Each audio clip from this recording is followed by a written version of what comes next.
Siapa yang selama 1,5 tahun ini punya anak di bawah usia 17 tahun? Apa rasanya umplek-umplekan setiap hari disuruh belajar dari rumah sementara rumahnya nggak ada tempat kecil aja untuk belajar zoom-zooman? Apa yang terjadi kalau ditambah 1,5 tahun lagi? Di sisi lain, kalangan rakyat umumnya, bagaimana rasanya mereka-mereka, sahabat yang nggak ada internet, nggak ada pulsa, sementara di rumahnya ada 3 orang memerlukan komputer atau gadget atau laptop untuk kerja dan sekolah, tapi tidak memilikinya. Fakta saat ini, biaya sekolah dari rumah ternyata tidak murah. Menjalankan sekolah dari rumah ternyata nggak efektif, dapat ilmu tipis, nggak ada keterampilan lainnya termasuk laboratorium dan kehilangan skill olahraga, kesenian, dan keterampilan sosial lainnya. Bekerja dari rumah malah banyak stresnya, banyak wacana diskusi tok, tetapi tidak ada gerakan nyata. Diskusi doang, eksekusinya kecil, seminar, meeting, belajar online, ngomong doang 1-2 orang, wacana, diskusi. Rekening mah minus juga. Saat ini dunia bergeser jauh. Berapa lama kita akan menjadi seperti ini di bawah serangan virus? Jawabannya, kalau gini cara mengelolanya, selamanya, setidaknya sampai tahun 2025. Demikian kata WHO dan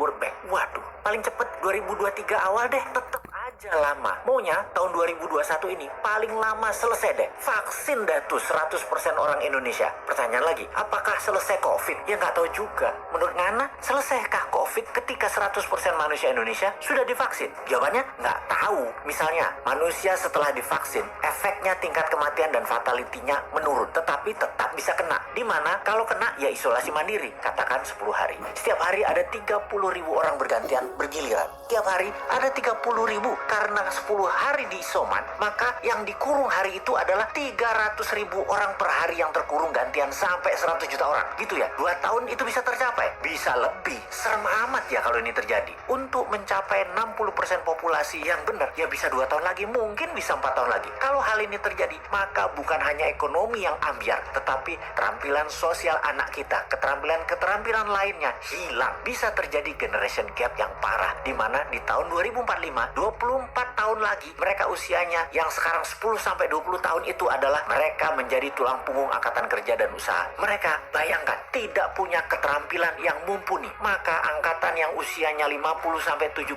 tahun di kemudian tadi masih tetap bekerja dan ini tidak efektif. Maka gawat kalau bernegara tidak ada yang memikirkan hal ini, tetapi lebih memikirkan tenaga kerja asing bagaimana bisa masuk terus dengan dilindungi pejabat paling berkuasa. Alhamdulillah berhasil masuk terus. Itu lebih penting baginya sekarang. Saat ini generasi mendatang, ngapain gue pikirin katanya. Yang penting saat ini lagi berkuasa, gak ada yang boleh halangin. Pokoknya gigi 5, gaspol, gue harus kaya. Lalu siapa yang urus generasi muda yang sudah 1,5 tahun ini dikurung di rumah? Ditambah masih ada kemungkinan dikurung lagi 1,5 tahun lagi. Kita urai masalahnya. Kalau anak usia saat ini 7-11 tahun, usia SD, mereka tidak mengerti banyak tentang culture, budaya lokal wisdom. Bayangin, ditambah 1,5 tahun lagi terkurung. Mereka nantinya manusia yang tidak punya budaya. Lalu remaja usia pancaroba, baru akil balik, usia 11-15 tahun. Mereka adalah manusia lagi cari jati diri. Kematangannya berubah, dirinya not a girl but not yet a woman, menjadi terhambat. Ditambah 1,5